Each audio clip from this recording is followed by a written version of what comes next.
वो हमारे जो चीफ जस्टिस साहब हैं, जिनको वो बाबा डैम के नाम से जाना जाता है, 1 साल कोई काम नहीं हुआ। ब्रोकर्स डिप्रेशन में चले गए, लोग डिप्रेशन में चले गए, क्लाइंट डिप्रेशन में चला गया, इन्वेस्टर डिप्रेशन में चला गया।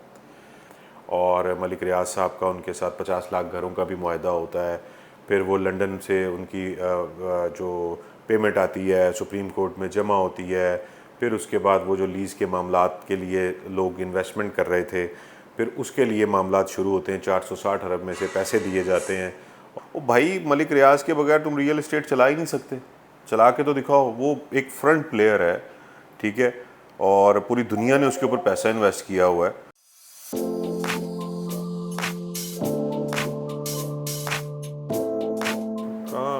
अस्सलाम वालेकुम बॉस। वालेकुम साहब अस्सलाम। कैसे हैं? तो भाई तुम कैमरा लेके अंदर आ गए हो। नहीं आजकल डायरेक्ट काम छापे पड़ रहे हैं बॉस।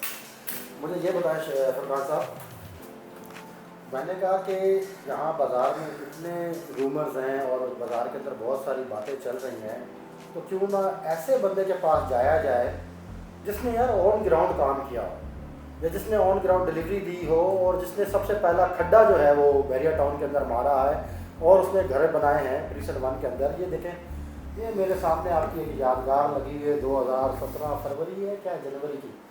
ये एक तो जनवरी 2017 की और दूसरी 2000 जिसमें शायद कुरैशी साहब ने 2017 फैब की है, और ये 2017 में ब्रिगेडियर हसन रफ़ी और ब्रिगेडियर खालिद महमूद है। तो बॉस अब मुझे ये बताएं आप कि आप ग्राउंड पे काम कर रहे हैं, ठीक है, 7 साल हो गए बैरिया को आए हुए हैं, यानी कि जिसमें पोजीशन आपको मिला है 2017 के अंदर, आज 2024 आ गया, तो इसमें क्या डिफरेंस है? और इसकी बेसिक मुझे वजह बताएं कि बाज़ार का क्यों चलना ऐसा है कि अभी नामुमकिन हुआ है। देखें, बाज़ार के जो मामलात हैं और जो 2000, देखिए सबसे पहली बात तो ये है कि बहरिया की आप 2017 से लेकर आज 2024 आ गया। सबसे पहले तो मुझे ये बताएं कि बहरिया चला कितना है। ये सोचा कभी आपने? 2017 से 2024 तक ये बनते हैं टोटल 3 और 4 7 साल। 7 सालों में सबसे पहले जब हमने यहाँ पे खड्डे खोदे थे, तो मुझे याद है कि वो हमारे जो चीफ जस्टिस साहब हैं, जिनको वो बाबा डैम के नाम से जाना जाता है, तो वो उन्होंने जब बहरिया पे सबसे पहले जगह को सीधा किया और वो करवाने के सारे वो 460 अरब के केस में तकरीबन 1 साल चला गया। 1 साल कोई काम नहीं हुआ। ब्रोकर्स डिप्रेशन में चले गए, लोग डिप्रेशन में चले गए, क्लाइंट डिप्रेशन में चला गया, इन्वेस्टर डिप्रेशन में चला गया। पहले तो आप वो साल निकाल दें, 1 साल वो माइनस करें, फिर उसके बाद हमें थोड़ा टाइम मिला, उसके अंदर हमारे पास क्लाइंट्स आए, हमने फिर काम किया। 2018 तो हमारा ख़त्म हो गया। 2017 में हमने काम किया, 2018 में ये केस चला। फिर आता है 2019। 2019 में हमें आप देखें कि काम करने का जब मौका मिलता है, तो उसके बाद फिर एंट्री होती है 2019 के एंड में कोविड की। फिर आ जाता है कोविड, ठीक है जी। कोविड के अंदर आपको पता है कि सबको कोरोना हुआ और पूरी दुनिया एक दहशत और वहशत का शिकार हो गई थी। उसमें भी जो है वो इमरान खान की हुकूमत थी और इमरान खान ने स्ट्रैटेजी ऐसी अपनाई, और बैरिया टाउन की स्ट्रैटेजी, इन दोनों का कोलैबोरेशन ऐसा था कि कोविड में हम काम उस लेवल पे तो नहीं डेफिनेटली कर सके। हमारे जो एम्प्लॉयज़ थे या कोलीग्स थे या हम लोग थे, हम सबको कोविड हो जाता था, तो वो बात नहीं होती थी। कस्टमर को भी कोविड हो जाता था। तो 2019 को भी आप माइनस करें, वो तो कोविड का साल था, वो तो पूरी दुनिया बंद थी। 2019 से 2020 के मिड तक कोविड रहा, राइट। तो 1 साल तो वो आप केस का ले लें, 1.5 साल ये ले लें, 2.5 साल ये निकल गए। अब कोविड ख़त्म होता है, तो कोविड ख़त्म होने के बाद हमारे पास जो है वो इमरान खान की हुकूमत जो है वो चल रही होती है, जिसके अंदर वो एमनेस्टीज़ भी दे रहे हैं, और मलिक रियाज साहब का उनके साथ 50 लाख घरों का भी मुआहदा होता है। फिर वो लंदन से उनकी जो पेमेंट आती है सुप्रीम कोर्ट में जमा होती है। फिर उसके बाद वो जो लीज़ के मामलात के लिए लोग इन्वेस्टमेंट कर रहे थे, फिर उसके लिए मामलात शुरू होते हैं। 460 अरब में से पैसे दिए जाते हैं, और पैसे देने के अंदर जो है वो बाद में फिर जैसे ही रिजीम चेंज होता है, तो इस टेन्योर में तकरीबन हमने काम किया होगा कोई 9 से 10 महीने।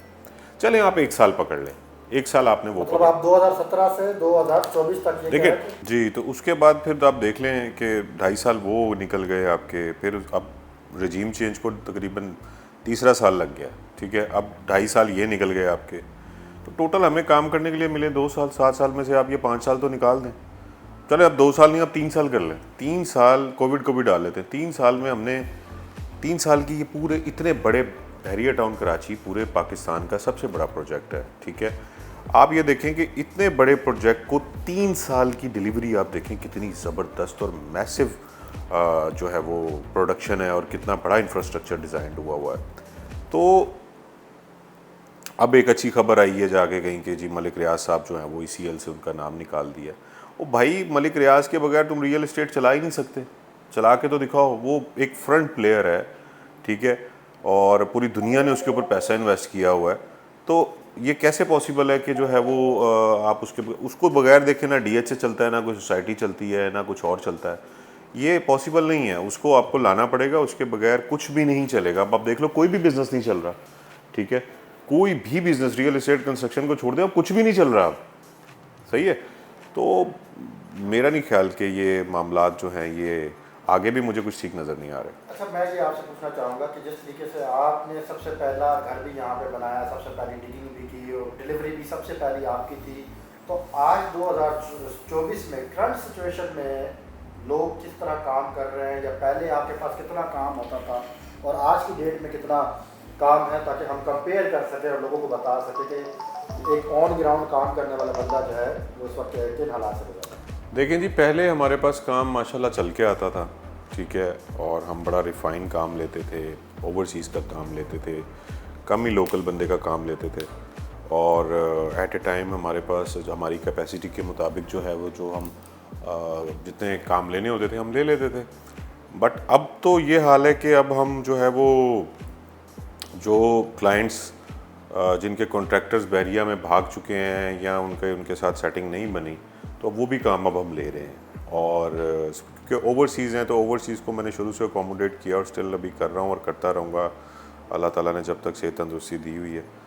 तो बात यह है कि अभी हम लगे हुए हैं, कर रहे हैं, बट वो वाली बात नहीं है। अभी भी 3, 4, 5 प्रोजेक्ट, 5 या 6 होंगे बस, इससे ज़्यादा प्रोजेक्ट नहीं है। आखिरी सवाल है मेरा, फुरकान साहब, आप मुझे ये बताएं कि आने वाले 6 महीने की कोई प्रिडिक्शन आप कर सकते हैं, या आने वाले 6 महीने को आप किस तरीके से देखते हैं, या इसके अलावा कोई इसका आपके पास कोई और लॉजिकल कोई जवाब है? देखें, हाँ, दुनिया आगे जा रही है, हम पीछे आ रहे हैं। क्यों? क्योंकि हमारे पास सब कुछ है लेकिन हमारी पॉलिसीज़ उल्टी सीधी हैं, हमारा निज़ाम पाकिस्तान का उल्टा सीधा है। हमारा इंटरेस्ट रेट जो गवर्नमेंट ने इस वक्त 22%, 23% पे रखा हुआ और लोगों ने बैंकों में पैसा रखवाया हुआ है, वो जब तक नीचे नहीं आएगा, आप कुछ भी कर लें, आप किसी को भी ले आएँ, मामलात बेहतर नहीं होंगे, प्रॉपर्टी में कोई नहीं आएगा, आपको इंटरेस्ट रेट नीचे लाना पड़ेगा। ये डॉट है, इसके बगैर बहुत मुश्किल है, बहुत मुश्किल। जुलाई के बजट में कोई आपको नजर आ रही है, जिस तरीके से आज तक खबरें आ रही हैं, ECL से नाम निकला है और बड़े साहब के हॉस्पिटल में गए हैं, थोड़ा तो इस बारे में देखिए, वो मैं कुछ नहीं कह सकता, ये सवाल आप पॉलिटिशियन से करें। मैं तो मुझे तो इंटरेस्ट रेट जब तक नीचे नहीं आएगा और डॉलर की स्टेबिलिटी नज़र नहीं आएगी, तब तक मुझे बिजनेस नहीं नजर आता। सॉरी। थैंक यू फुरकान भाई।